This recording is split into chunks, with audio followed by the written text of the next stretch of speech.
Yo, what's up guys, Jacob Crash here, where today, we're going to be doing an interesting video today. We're going to be reviewing the three main cameras that I use on this channel, actually, and the three main cameras I use overall, in which well actually, there are four cameras that I really use overall, and one of them is my phone, sometimes if I need to, and iPhones have an incredibly, actually impressive camera. I currently am running on the iPhone SE, second generation, so it's, not as good of a camera as maybe the iPhone 13 or iPhone 11 or 12, but it's still a pretty good camera, I do say. Also, if I keep messing with my bottom lip or like make some weird faces with my bottom lip, I have a like cold sore or something. Like I don't even know. My braces have been like rubbing on the bottom lip, and it's been annoying the living heck out of me. So, see. Oh my gosh, it's horrible. But so we first got my Nikon D4, which shoots 1080p at 30 frames per second as its highest, or 720p at 6 frames per second, but I'm currently shooting at 24 because that is kind of the standard that I shoot at. And so, shooting 1080p at 24 frames per second, or 23.978 frames per second to be more specific.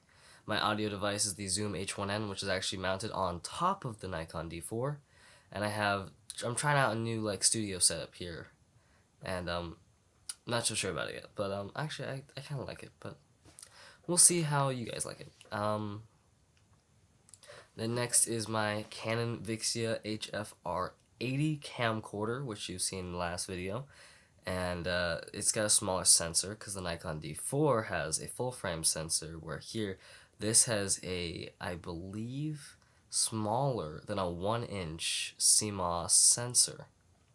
So it does not really handle well in low light, and even with these studio lights, you'll get a lot of noise and grain, or digital noise and grain. But the autofocus, to be honest, is incredible on this thing. I absolutely love the autofocus on this thing. And the image stabilization is also very impressive, something that I do lack in my Nikon D4. It has okay autofocus, but I prefer using manual focus on its lens, and well, manual focus is more difficult to use on a camcorder, specifically this consumer camcorder. And then over here is the Canon GL1 professional video camcorder from 1999.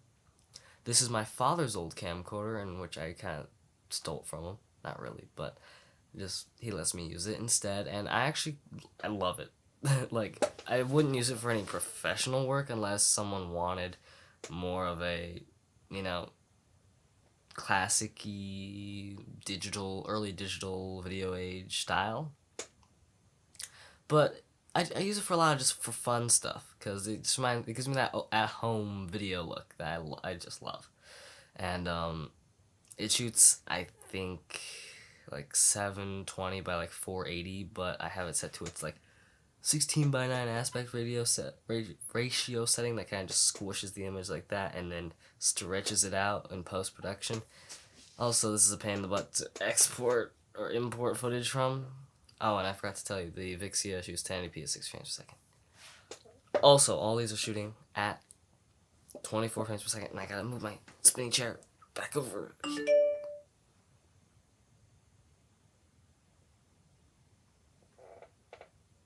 That was loud. Unexpected. And, well, now my monitor turned off. Strange. Kind of rude. But whatever.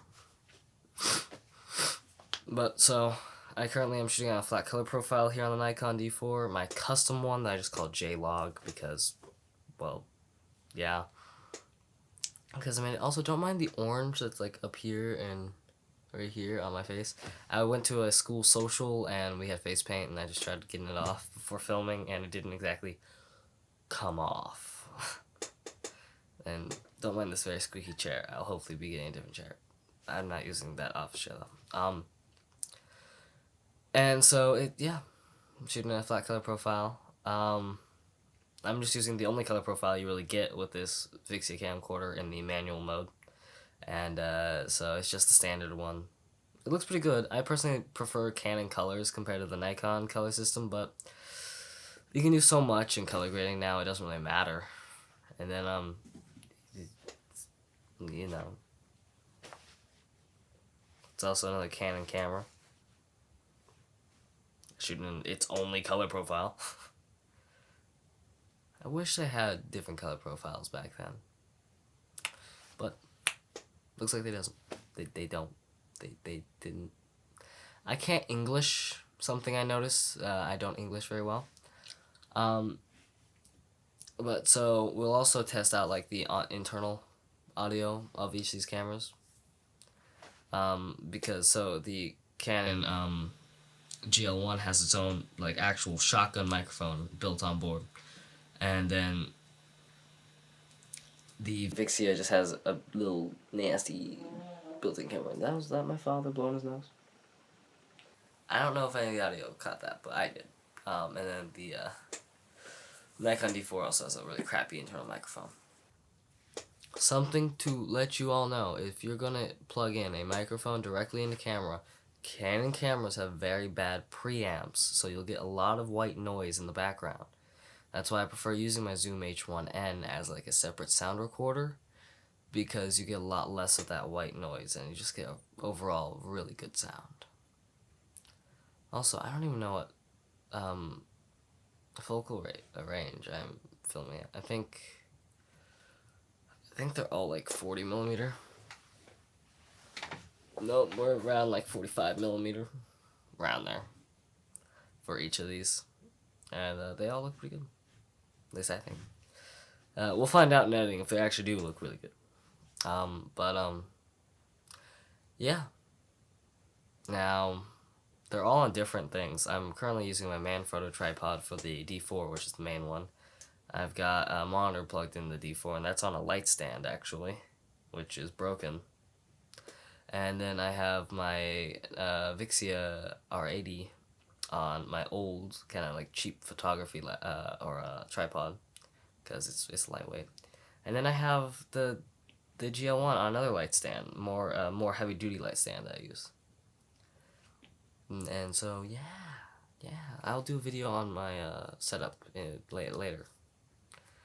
But so this is where I'm gonna end the video. So thank you all for watching. I hope you enjoyed, and I will see you all in the next video. If you have any questions, please comment down below. I love seeing you guys' comments. Please hit the like button and subscribe. Goodbye.